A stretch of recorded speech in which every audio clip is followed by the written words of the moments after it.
सुप्रभातम. अवघ्या मानवी संस्कृतीचे लखलखीत अलंकार असणारे संत श्रेष्ठ एकनाथ साधकांचे दीपस्तंभ आहेत.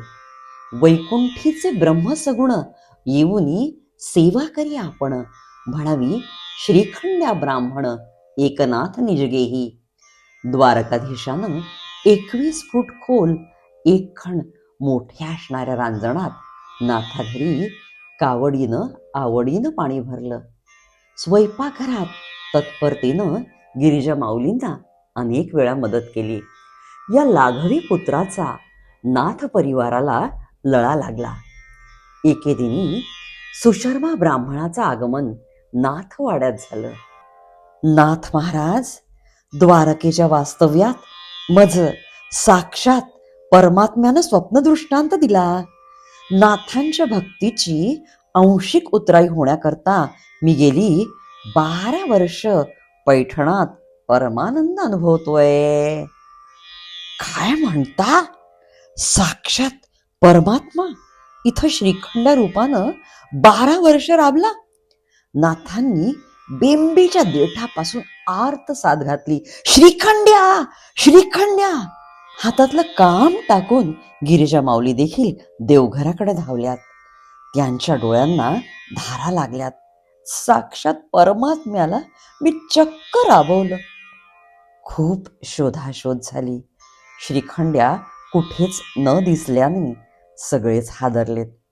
सुशर्म्यानं मात्र एकच लकडा लावला, महाराज साक्षात भगवंत आपल्या ऋणात आहेत, मज त्याचे दर्शन घडवा, मज त्याचे दर्शन घडवा. नाथांनी गिरिजा माऊलींसह आर्त प्रार्थना केली. हे सर्व साक्षी सर्वेश्वरा, सर्व चराचरी आपण व्याप्त आहात हे मान्य, पण आपल्या सगुण दर्शनाशिवाय आम्हास चैन पडेना. त्यांच्या अविचल निष्ठेनं एकीकडे कावड घेतलेला श्रीखंड्या तर दुसरीकडे मोर मुकुट बंसीधारी परमात्म्याचं प्राकट्य उपस्थितांनी ह्याची देही ह्याची डोळा अनुभवलं. नाथा, तुझ्या भक्ती ऋणाची उतराई कधीच होणार नाही रे. परमात्म्याच्या वचनाचा प्रत्यय आज देखील हजारो भाविक घेतात.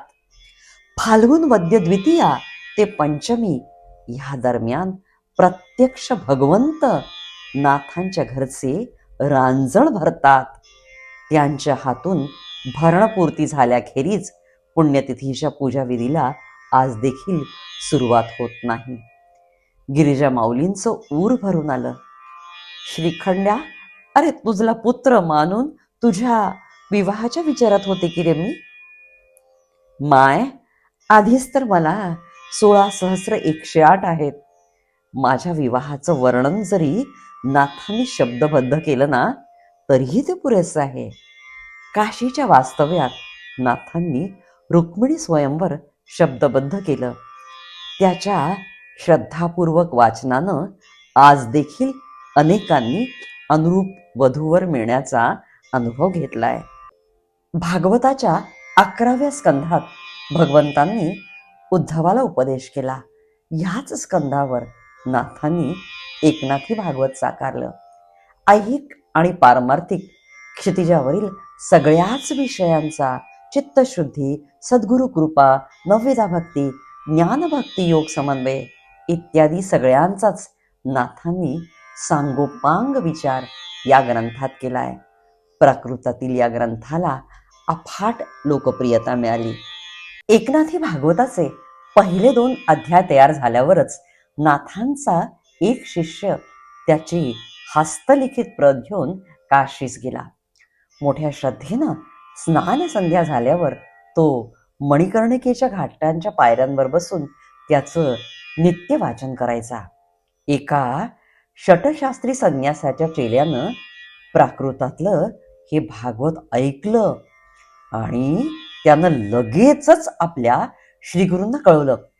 ह्या कर्मठ संन्यासाच्या विद्वत्तेचा बोलबाला अख्ख्या काशीत होता. मराठीत भागवत वाचणाऱ्या नाथ शिष्याचा खरपूस समाचार घेण्याकरता स्वामी तरातरा निघालेत.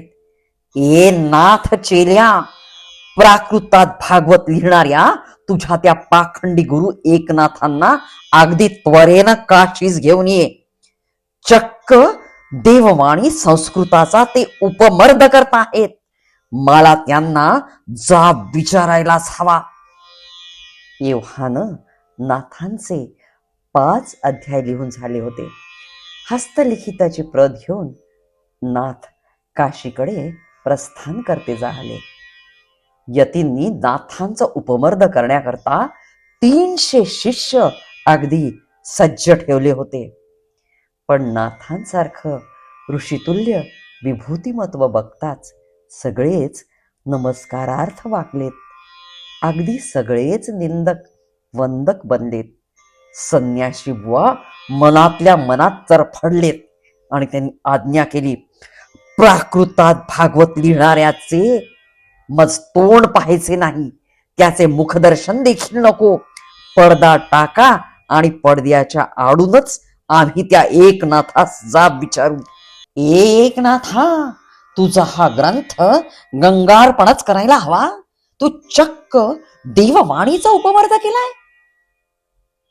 महाराज, क्षमा असावी. संस्कृत भाषा देवे केली आणि प्राकृत काय चोरापासूनही आली. प्राकृतात ग्रंथरचना करू नये ह्याला काही शास्त्राधार आहे का? आपण ग्रंथाचे श्रवण करावे. ग्रंथ अयोग्य वाटल्यास मी तो स्वहस्ते गंगार्पण करेन. नाथांच्या विनयशील वृत्तीनं चमत्कारच घडला.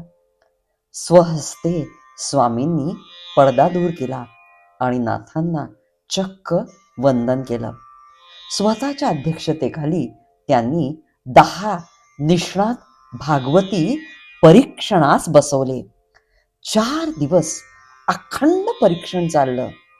सगळ्यांनीच ह्या प्रासादिक ग्रंथाची मुक्त कंठाने स्तुती केली. स्वामींसह सगळ्यांनीच नाथांचा जयकार केला. काही अविचारी पंडितांना मात्र नाथांचा जयकार सहन झाला नाही. त्यांनी रागारागाने तो ग्रंथ घेतला आणि गंगेच्या उदरात फेकून दिला. ग्रंथ बुडवणाऱ्यांना देखील नाथांनी विनयपूर्वकच प्रणाम केला. शांतपणे ते गंगामाईच्या काठी बसून तिची आळवणी करू लागले. गंगामाते, अगं तू तर अखिल विश्वाची रक्षण करती आहे. माझाही ग्रंथ तुला जर योग्य वाटला तर त्याचंही रक्षण कर बरं. आणि काय आश्चर्य, साक्षात गंगामाईनं भागवताची 5 नाथांच्या सुपूर्त केली. हे अभूतपूर्व दृश्य बघताच सगळेच पंडित अवाक झालेत. सगळेच नाथांना शरण गेलेत. सगळ्या शास्त्री पंडितांनी नाथांना आग्रह केला, नाथ महाराज, आपल्या भावमधुर वाणीनं आम्हास या ग्रंथाच्या निरूपणाचा लाभ द्यावा. नाथांच्या रसाळ वाणीचा सगळ्यांनीच मनमुराद आनंद घेतला. सगळेच भक्तिरसात न्हाऊन निघालेत. प्राकृतातील हा ग्रंथ शके 1495 मध्ये काशीच्या वास्तव्यात पूर्णत्वास गेला. काशीतल्या प्रकांड पंडितांनी या ग्रंथाची सन्मानपूर्वक हत्तीवरून भव्य मिरवणूक काढली. परप्रांतात मराठी ग्रंथाच्या गौरवाची गाथा इतिहासात सुवर्ण अक्षरानं कोरल्या गेली. भावाब्दी तारावया भजन भावे, महानाव देवे निर्माण केली. या शब्दात भागवताचा महिमा सांगणाऱ्या, भागवताचा कल्पवृक्ष आम्हाला प्रदान करणाऱ्या संत श्रेष्ठ एकनाथांना आणि त्यांच्या श्रीगुरु श्री जनार्दन स्वामींना माझे कोटी कोटी प्रणाम.